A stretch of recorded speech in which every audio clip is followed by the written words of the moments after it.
Here's a little lesson. Hermit crabs are social creatures. They like to climb and hide. And they have little groups, just like people. They love to hide.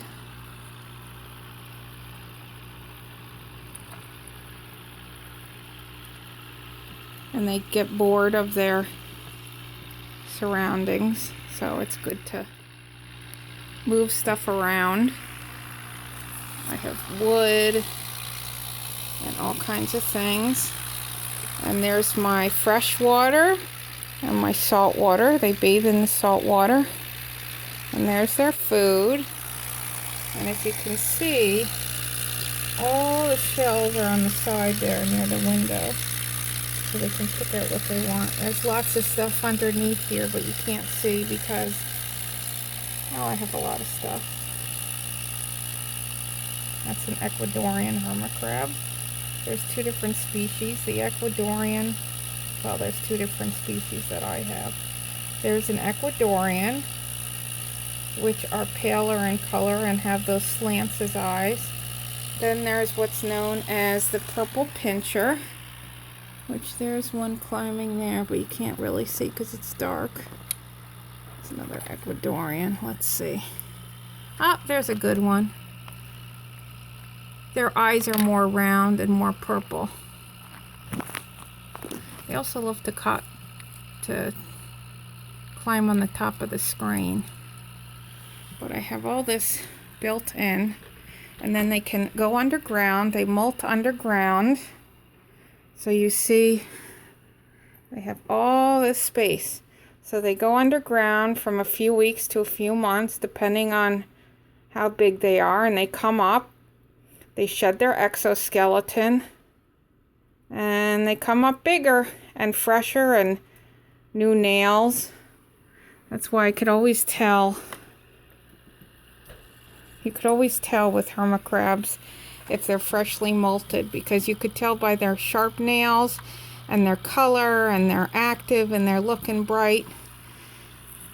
You always know when hermit crabs are well taken care of because they're very, very active. Now, they are nocturnal, so they're not usually as active during the day, but mine are, because I guess there's a lot of stuff to do in here.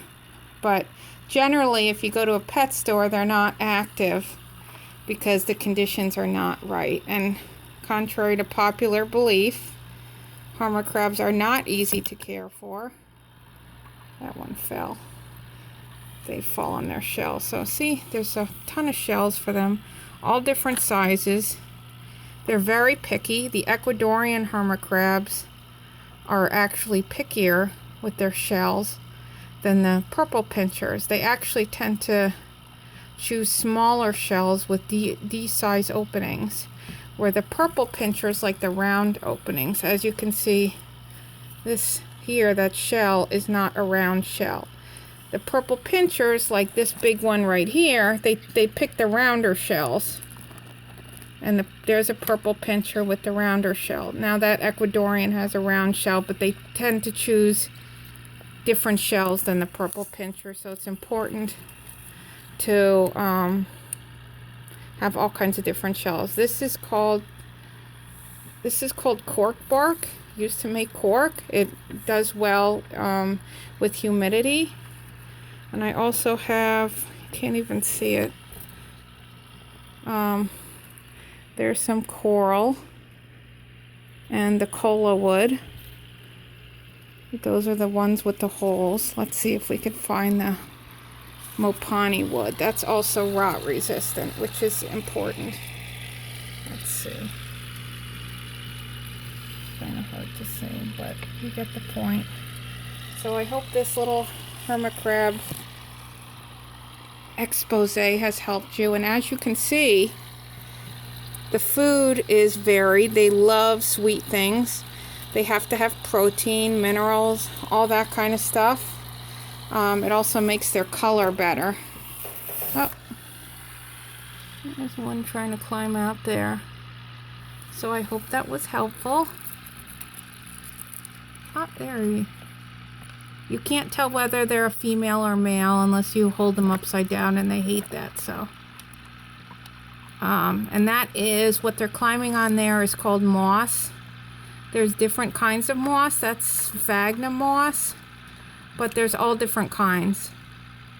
So if you have any questions, feel free to get in touch with myself, the hermit crab lady, and I will talk with you soon.